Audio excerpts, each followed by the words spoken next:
السلام علیکم every one, یہاں پہ میں بچھو ڈرامے کی نیکسٹ ایپیسوڈ لے کے آئی ہوں۔ جیسے کہ آپ کو پتہ ہے کہ آفرین کی حقیقت کھل کے سامنے آ چکی ہے، تو وہ اپنی ماں کے پاس آتی ہے اور اس کو بتاتی ہے کہ مانو جو ہے ان کے کہنے میں آ کے میرے خلاف ہو گئی ہے اور سب مجھے کہہ رہے ہیں کہ میں ہی غلط ہوں، میں نے سب کے ساتھ غلط کیا ہے۔ تو اتنی دیر میں مانو آ جاتی ہے اور کہتی ہے کہ یہ بہن نہیں ہے، یہ بچو ہے، یہ اسی نے سارا کچھ کیا ہے، اسی نے میرا گھر خراب کیا ہے۔ تو اس کی ماں کو بہت زیادہ غصہ آتا ہے۔ یہ بات سن کر اس کی ماں مانو کے منہ پہ تھپڑ دے مارتی ہے، جس پہ مانو بہت روتی ہے اور کہتی ہے کہ اب بھی بہت پچھتائیں گی۔ یہاں پہ نینو جاب پہ آتی ہے تو اس کا باس پوچھتا ہے کہ تم پریشان کیوں ہو؟ تو وہ کہتی ہے میں تمہاری وجہ سے پریشان ہوں کہ میں جلدی سے کام کروں اور مجھے تمہاری شکل نہ دیکھنی پڑے۔ اور یہاں پہ آفرین جو ہے وہ نینو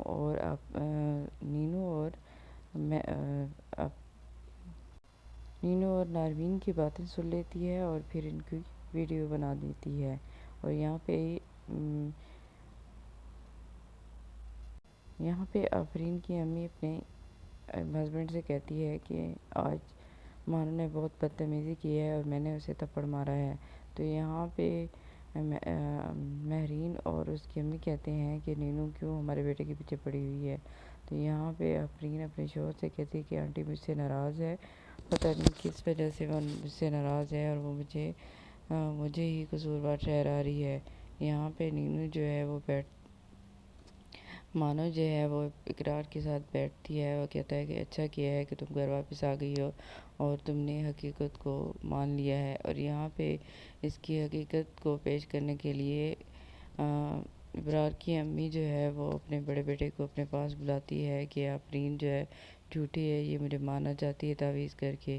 تو یہ اپنی دوست کی امی کو فون کرتی ہے اور کہتی ہے، آگے سے وہ کہتی ہے کہ تم آئی نہیں اتنے دن سے، میری بیٹی تمہارا ویٹ کر رہی ہے، تو تم کہاں ہو اتنے دن سے؟ تو یہ ناراض ہو کے اپنے ہسبینڈ سے ایک طرف آ جاتی ہے کہ تمہاری ماں نے مجھ پہ الزام لگایا ہے۔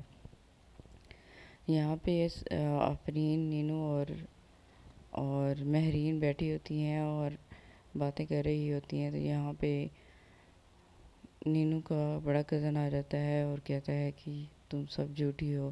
تو یہاں پہ ان کی آفرین کی ساس جو ہے وہ سارے خیالات دیکھتی ہے، یاد کرتی ہے پہلی باتیں کہ میں نے نینو کے ساتھ اور اپنی بیٹی کے ساتھ کیسا رویہ کیا، بلکہ میری بیٹی تو بیچاری ایسے ہی مر گئی، اس کی قصوروار بھی میں ہوں، اور جو آفرین ہے اسی نے سارا کچھ کیا ہے، اپنے بچے کو مار ڈالا، نینو کو مجھ سے جدا کر دیا اور میری بیٹی کو بھی اور اب اقرار کو بھی۔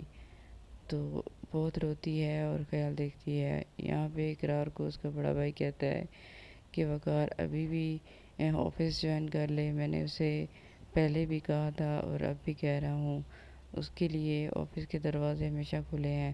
یہاں پہ نینو سے اس کی ساسو ماں یا ان کے خالہ ماں جو ہے وہ ملتی ہے اور معافی مانگتی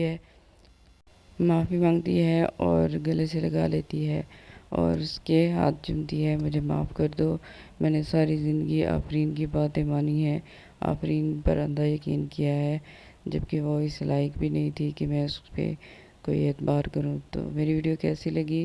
میرے چینل کو سبسکرائب کریں، میری ویڈیو کو لائک اور شیئر کریں۔ معافی مانگتی ہے اور گلے سے لگا لیتی ہے اور اس کے ہاتھ چومتی ہے، مجھے معاف کر دو، میں نے ساری زندگی آفرین کی باتیں مانی ہیں، آفرین پر اندھا یقین کیا ہے، جبکہ وہ اس لائق بھی نہیں تھی کہ میں اس پہ کوئی اعتبار کروں۔ تو میری ویڈیو کیسی لگی؟ میرے چینل کو سبسکرائب کریں، میری ویڈیو کو لائک اور شیئر کریں۔